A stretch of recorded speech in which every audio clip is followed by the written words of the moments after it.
An hour before the 1982 World's Fair opened for visits for the first time, this was the crowd outside the main gate.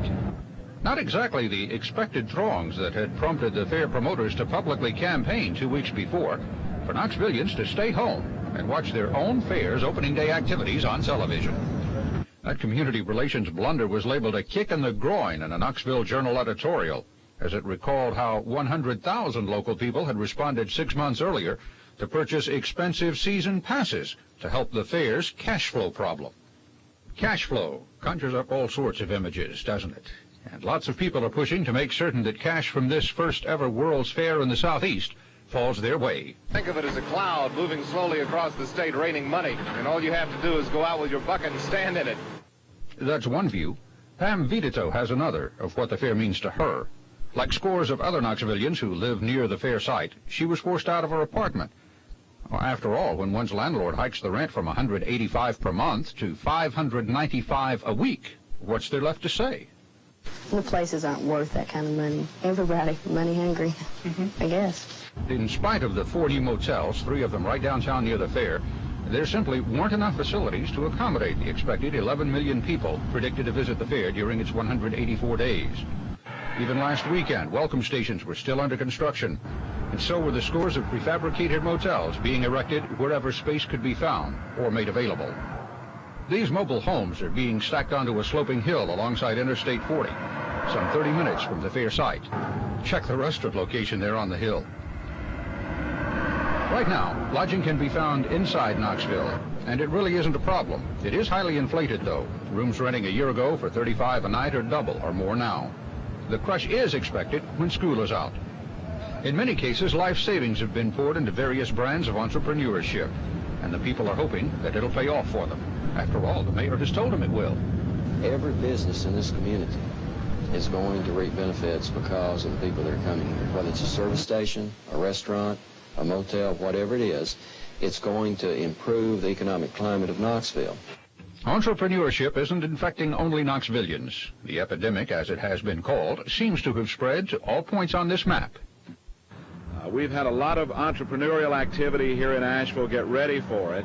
A local Asheville businessman purchased some 40 new air-conditioned buses to run a shuttle service every 30 minutes from Asheville to the World's Fair. Another entrepreneurial activity here was the organizing of a bed and breakfast operation. We have a good cross-section of houses throughout the area. The health department has checked every home. We check it for comfort and cleanliness. We provide accommodations for 2 people for $35 per night. If children are involved, we charge $10 for each child. One of the larger hotels here, the Grove Park Inn, is booked some 10,000 nights ahead this year over last year. Hotels and motels in the area are basically 35% booked now, depending on the operation and the size of the operation. Number one attraction, the Biltmore House, had some 2,000 people booked coming in on tour buses. As we talk today, they have some 66,000 people booked coming in on tour buses. The high country of Boone, Blowing Rock, and Linville is also promoting itself to the tune of $250,000, advertising its major attractions like the Tweetsie Railroad and Grandfather Mountain, and of course its shuttle bus service to the fair. Cherokee's also making a pitch to fairgoers, and the attractions of the Paula Boundary, where descendants of the Cherokee who refuse to be driven westward still live, offers a viable alternative, and a bus ride to the fair about 3 hours or so away.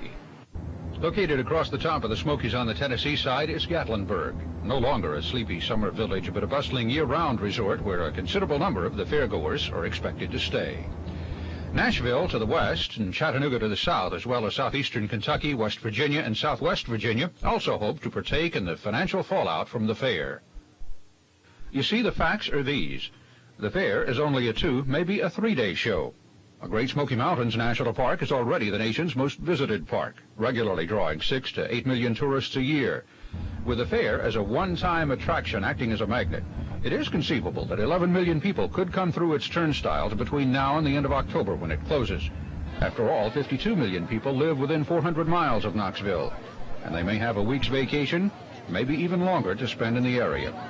Visitors to and from the fair could spend $100 million, perhaps twice that, in North Carolina alone. At least that's what the tourism director, Charles Heatherly, thinks. That's why the state is spending almost $500,000 on this exhibit inside the Technology and Lifestyle building. Craftspeople will be exhibiting their skills and talking up the state attractions, while various Carolina entertainers will perform on stage. There's even a computer quiz to test the tourist knowledge of the Tar Heel State. Computers. Never has a World's Fair utilized so many in so many different ways. And as one might expect, many of them are at the U.S. Pavilion. Inside the U.S. Pavilion's a cornucopia of electronic wizardry. Whether you're a serious student of energy or an inquisitive child, there'll be something to fascinate you here. There better be. 12.5 million tax dollars have gone into it. The new Frank Thompson film on energy, shown on the giant IMAX screen, literally shows the big picture of America's energy resources and technology. And spread out over the 5 exhibit levels are 33 talkback computers. In this particular exhibit, they're using a pressure-sensitive television screen to be able to tell you more about energy.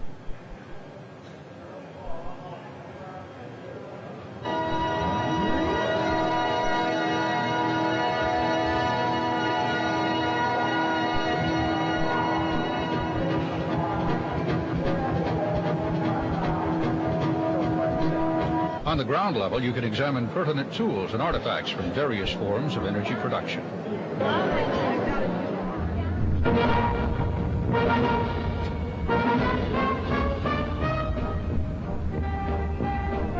The number of international exhibitors here in Knoxville exceeds the number that participated in the last 3 World's Fairs in San Antonio, Seattle, and Spokane. We're in the area now dominated by the pavilions of the European Economic Community. 10 countries bound together with the common goal of economic advancement for their people. As with many of the exhibits, the old and new technology exist side by side.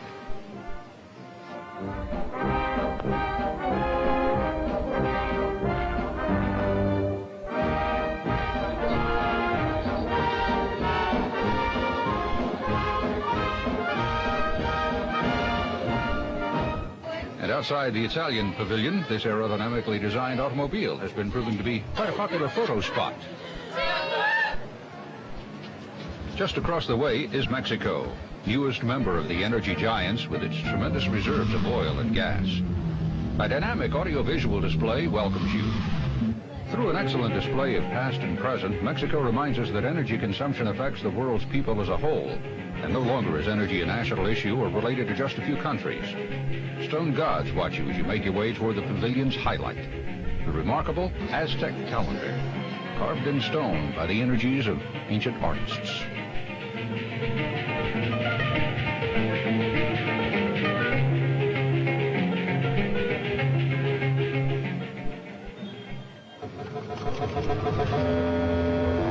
No, we're not yet to the video arcade.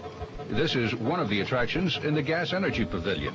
It's called Gas Strike, and it's an electronic game that allows you to try your luck at finding gas. Its developers claim the computer's programmed with all the real-life percentages, too. As you explore, the console flashes out your lease time, money spent, and profit, if any, in your venture. The object is to avoid dry holes and hit a producing well, or even a major strike. Oh well, there's always wind power. And that's exactly what will attract you to the Australian Pavilion. There's a whole family of windmills just outside. And inside, an evocative image system highlights the advantages of living down under. There's even a sample TV spot showing you how the Aussies are pushing petrol conservation. This one's for Australia. If we use a little less, we'll look after ourselves. There's at least a dozen ways to save our petrol. If we use a little less. As part of the Canadian Pavilion, there's a model of current and proposed buildings showing the challenges of attempting to ensure Canada's energy future. Hydro Place is one of the world's most energy-efficient buildings, and it's reflected in the rent. According to what we've been told, it's heated and cooled at a third of what it costs conventional buildings to be heated and cooled. And this is a proposed 22-story office building that has variable elevations with differing exposures to the sun.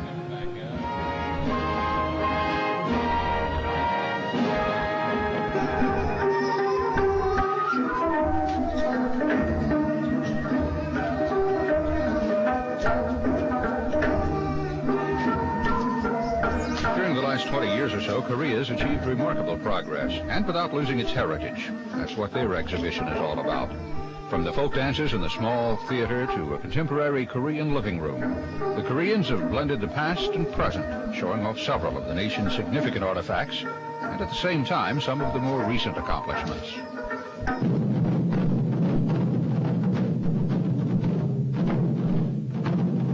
And of course, extending an invitation to us all to visit Seoul in '88.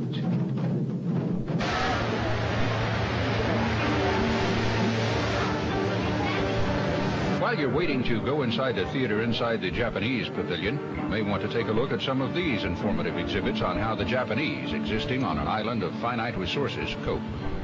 And the Japanese would also like us to visit them too. Following Knoxville, New Orleans hosts a World's Fair in '84, and then Japan plays host to the world in 1985. Fair officials say they expect an average daily attendance in Knoxville of about 60,000, but that the design of the grounds can accommodate 80,000. That tent-like structure up ahead is the Tennessee Amphitheater. There's covered seating for nearly 1,500, and performances by entertainment stars of varying magnitude are scheduled over the life of the fair. When the fair closes, the theater remains as a permanent lakeside facility. The Sun Sphere is permanent too. It costs $2 to ride those elevators up to the top, whether you're going to the observation decks or the restaurants. They tell me 2,000 meals a day can be served from a menu including crab, prime rib, and shrimp. Of course, there's almost always an elevator line of more than an hour, even for the observation deck. It costs more than $5 million to give Knoxville its equivalent of the Space Needle.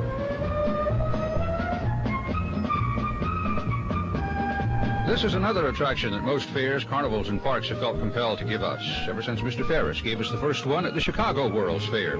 Here in Knoxville, it's known as Vekoma. It was built in Holland, weighs 220 tons, and is 17 stories high.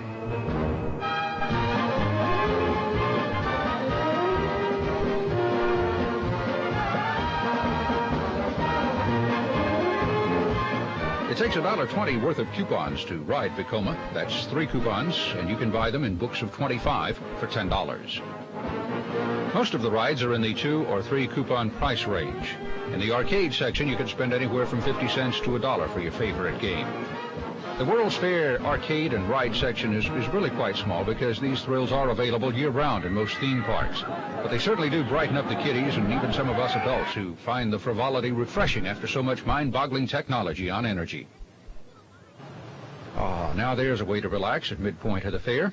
Take a paddleboat ride down the Tennessee. But if you don't want to devote about 45 minutes to that, there are always some other places we can find to restore our energies. Niagara hasn't been making home therapy products for 30 years without knowing where to demonstrate them. They're in the Technology and Lifestyle Pavilion, or if you prefer, the new Knoxville Civic and Convention Center. That's after the fair folds. The various state booths and corporate exhibitions provide customers a good indication of the type of exhibitions and versatility of attractions that this particular building can handle later on. You see, the Knoxville Chamber of Commerce officials are hoping that this building, teamed up with the State Amphitheater, the lake, the park site, plus the convention-sized Holiday Inn and Hilton hotels nearby, will do for them what the Space Needle, monorail, and some creative planning did for Seattle. When that fair folded in 1962, Seattle managed to turn the site into a center city convention and tourist mecca that brings in about $25 million a year to city coffers. Throughout the Knoxville World's Fair, there's what officials call atmospheric entertainment, and it may be a group of musicians or a unicyclist. Informational kiosks are located throughout the fair, and the maps feature color coding and numbered buildings.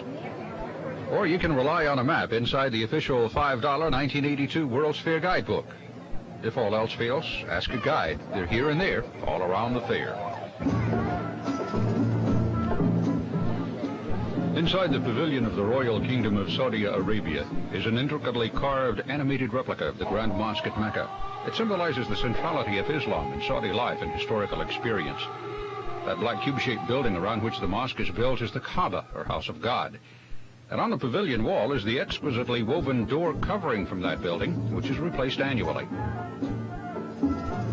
Artifacts such as camel saddles, or musical instruments like these are on display, along with some of the obvious treasures. And of course, the technology, too.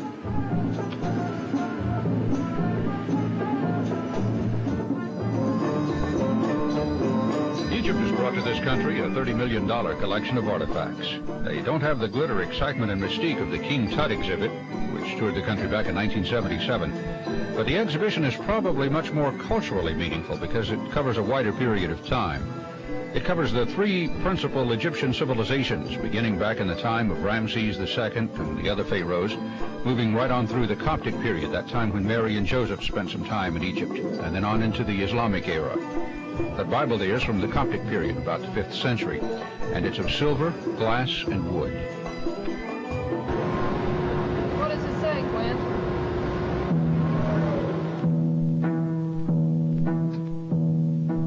At the time the Egyptians were building the pyramids, half a world away, the Indians of Peru were also creating a culture that is almost as diversified and rich.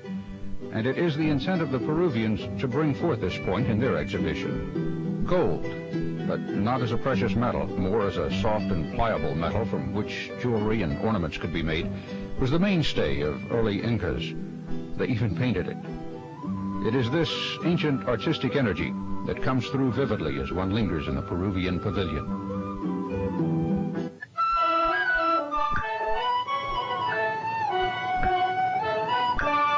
Visible from walkways and pavilions half a fair away, this symbol beckons the curious to what's likely to be the fair's most toured pavilion. Outside, the Chinese have working solar demonstrations. Take a look at that water boiling in the pot. Or this one where the wood is actually burning. That could be a chicken or a roast. Inside, the Chinese have taken every opportunity to establish a cultural dialogue between the people of China and the world. They have some 40 representatives from the People's Republic staffing the pavilion, and they all speak English, of course, and are more than willing to converse with you. There are artists, too. This gentleman's actually painting inside the bottle.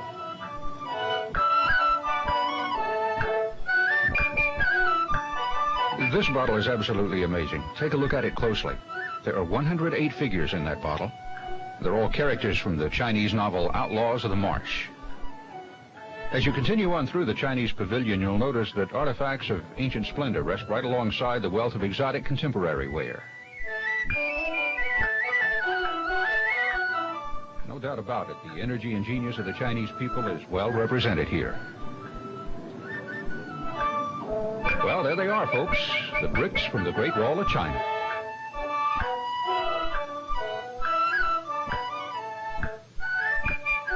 But as for me, I was much more impressed with the lifelike nature of these terracotta sculptures. They're part of a whole army of warriors, horses, and chariots that were unearthed in Xi'an province a few years ago. They go back hundreds and hundreds of years and actually amount to one of the world's greatest archaeological finds.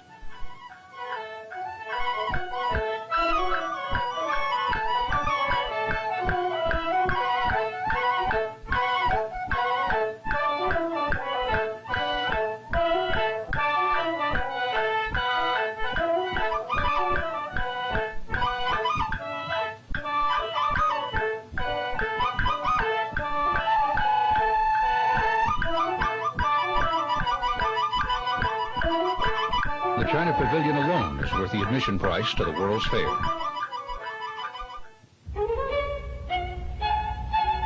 You got it. That's Dr. Rubik's Cube, and it's the big attention getter right outside the Hungarian People's Pavilion. Inside that transparent cube is a Hungarian cavalier cradling the 82 World Fair flame in his hand. Inside the pavilion, there's a hall of Hungary's most noted energy wizards, including the man who invented the match.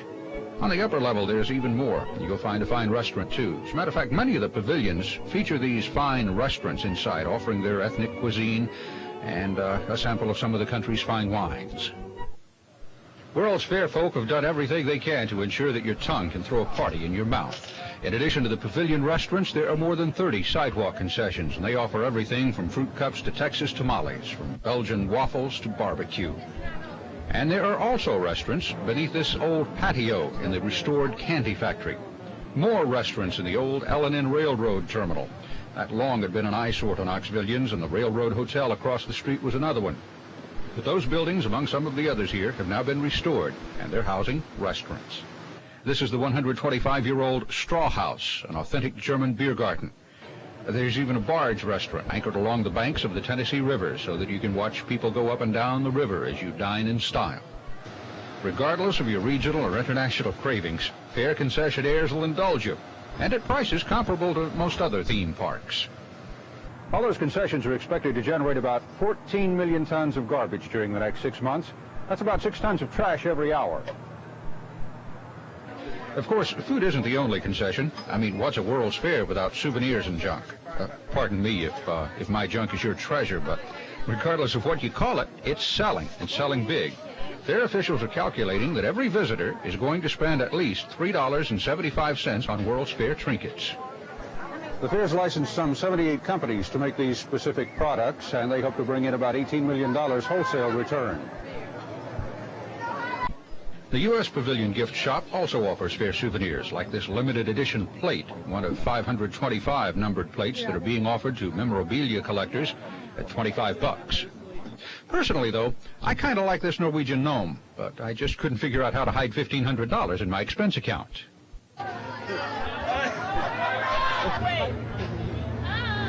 And for you anxious souls who have more money than patience, this custom photo booth will return your prints in an hour at 29 cents a print. And believe me, there are plenty of good picture-taking opportunities.